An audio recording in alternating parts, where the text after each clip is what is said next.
Hello, I'm attorney Tammy Saltzman, and you are watching Divorce Connection Network. Today, I'm so pleased to invite you to speak with Karem, Vera, and she is a certified family law mediator. She's certified in many other areas of mediation as well. But today, and the name of her company is called Professional Mediators, and she's been doing mediation for about 6 years in the area of family law. So today, we're going to get 3 tips from Karem on why you should use a family law mediator if you don't want to use a lawyer, and how you find a mediator. So how are you? I'm good. Thank you for having me, Tim. Thank you for coming. And, this is a divorce show. People that are watching are contemplating a divorce. As a family law attorney, I sometimes get couples that come in and they say, I just want to come for a consultation because I'm going to use a mediator and they recommended that I get a 1-hour consult. Are you a believer that if someone is using a family law mediator instead of a lawyer, that they should get a consult with an attorney? Absolutely, and that's something that I usually always say to anyone that comes to me. I will provide them the information of what to expect out of a mediator, but I definitely recommend highly so that they have a foundation of what to expect, a reality check kind of what to expect out of their case. Usually when clients come to me for a consult and they tell me the brief facts of their case, I say, this is your best day in court. Right. And this is your worst day in court. Right. And so somewhere in between the best and the worst is the mediation, right? Exactly. So when you're going to mediation and you're looking to mediate, it means compromise. It means getting off of your position and the other person getting off of their position and kind of meeting in the middle. And the mediator acts as a go-between, trying to help the couple resolve issues, but you can't give any legal advice. We can't. We basically, it's a matter of helping them communicate, helping them think outside of the box, things that because of their emotional position at the moment that they may not think of. So you want to give them is options on the table and help them, see other ways. So that's very important, to have a mediator that thinks outside the box is going to say, well, why don't you try this? And do you ever recommend that the parties try something for a little while and see if it works? Yes, absolutely, especially when they're going through, obviously they're going through major changes, but if there is something in the process or the child, especially if there's children, you want to try a certain way until either usually the wife wants to go back to school for a certain amount of time, or there's different things that happen in the process. So you can say, try a certain way, try it for a little while, and so forth, and move forward with that. One of the tips that we were talking about before we got on the air was the importance of knowing what to expect. And so in addition to maybe getting a 1-hour consult, I think you had mentioned that you always provide your clients with all the forms that they're going to need so that they're prepared when they come in with a financial affidavit and the parenting plan and the marital settlement agreement. They can review it. They might even talk about it amongst themselves, right? Right. So usually when there's a consultation, I need to explain to them what to expect of me. And because they're either referred or they heard, which either way they came to me, they need to know what to expect and what they're going to end up with at the end.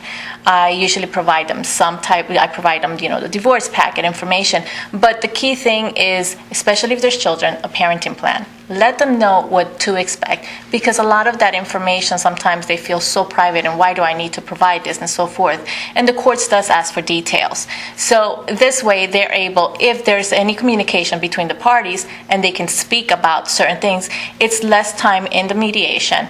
It's less money that they're spending, which both things are goals for them. Yes. One of the things that's really important to know is that the forms, I think, are available in Spanish, are they not? Yeah. And she speaks Spanish, and I think that's wonderful, that bilingual ability to deal with a lot of the community where English isn't their first language. Right. So when Spanish is their first language, you're able to provide them with forms that are in their language. I couldn't translate those forms, and I couldn't help someone whose Spanish was their first and primary language. Right. So I think that's a wonderful service that you can offer to the Spanish community. They're scared. They don't know where to go and what to do, and they're always looking for someone who speaks their language. Right. So that's a great thing to be able to offer. And you told me earlier that there's another mediator in your firm that speaks French. Exactly. So that's a nice thing, and there are other mediators that speak Spanish too. Absolutely. And so that's great. So that is one tip. So get the forms. You can download the forms off the courthouse website. You can ask if you go for a legal consultation to an attorney. Sometimes they'll give you a packet with all the information already in it. Right. Karem offers it. You can, she'll email it to you, and you can print them out, and you can both work on them together, and then you submit that for a final hearing at the courthouse. Another important tip you were mentioning was bringing all the backup documents, right? Right. So there are certain documents that need to be submitted to the courts for mandatory disclosure, and so tax returns would be part of that list. You need to do your financial affidavit, and that's something that is a key for you to bring into mediation. You want to make sure that when you come to mediation, you have every document you need. All the documents, everything that you're going to be speaking about, from bank statements, tax returns, pay stubs, credit card statements, credit cards, tax returns, debt, all the bills that are owed that was, incurred through the marriage. Everything has to be discussed about. You don't want anything lingering that after the divorce is completed, you end up with, oh, I forgot this and I forgot that. Because once it's done and it's finalized, it's a done deal. I find when I'm doing pro se mediations, when the couples don't have lawyers, quite often we meet in several sessions. Yes. We don't meet all in one session, 5 hours, sit down and, sometimes like they have a marital home. So I'll say, well, what do you think the house is worth? I don't know. So then they need to hire a realtor, and the realtor is going to give them comps in the neighborhood and tell them if they listed the house what it would be worth. Sometimes they have IRAs or 401ks, which will need further evaluation, pension funds. So it can get a little complicated, and it may take more than one session in order to get the mediation accomplished. Isn't that correct? Absolutely. And a lot of that is mentioned also at the consultation, is one of the things that what to expect and what's going to be discussed. And because you want to have the time that you can do research, call your human resources, call, what are the penalties for dividing, all types of things, and you want to have that information. And usually it's usually better to start with children's the parenting plan. At least you get that. Usually I do, just to get that, not have the financial aspect decide on what's going to happen with the children. Right, so what she's saying is sometimes you can't resolve everything in a mediation. Right. Sometimes there are issues that are going to have to go before the court. But if there's one thing that you can agree on, then you should agree on it. For the listeners out there, you should know that every mediator and every lawyer and every judge is trained in the same methodology of how to resolve your case. They use the PEACE acronym, and PEACE stands for, P is for the parenting portion. So that's the first thing that gets done, is the parenting plan. After you do the parenting plan, there's alimony. Okay, so alimony is based on need, the need of the party asking for the alimony, and the ability of the other person to pay. Oh, actually, E comes after P, right? So we have equitable distribution. So we have parenting, equitable distribution. Equitable distribution is going to be the division of your assets and your debts. Exactly. What you owe, what you don't owe. Then you go to the alimony portion. Alimony, if you are awarded alimony and you have the need with the ability to pay, that's going to be calculated as part of your child support calculation. So it's added in as income to the party receiving, and it's deducted from the person who's paying. And then the E at the end is for anything that has not already been covered. It might deal with private school, college tuition, cars for the kids, life insurance policies to ensure what you're getting. That would be all part of the everything else. So parenting is what you find to be one of the most important things if there's minor children. Absolutely. The courts find it to be one of the most important things. Lawyers will find it to be one of the most important things, and so should parents. The most important thing is the stability of your minor children. Absolutely. Okay, so finally, let's get to the third tip before we run out of time. And the third tip would be that you don't necessarily have to sign the document right then and there.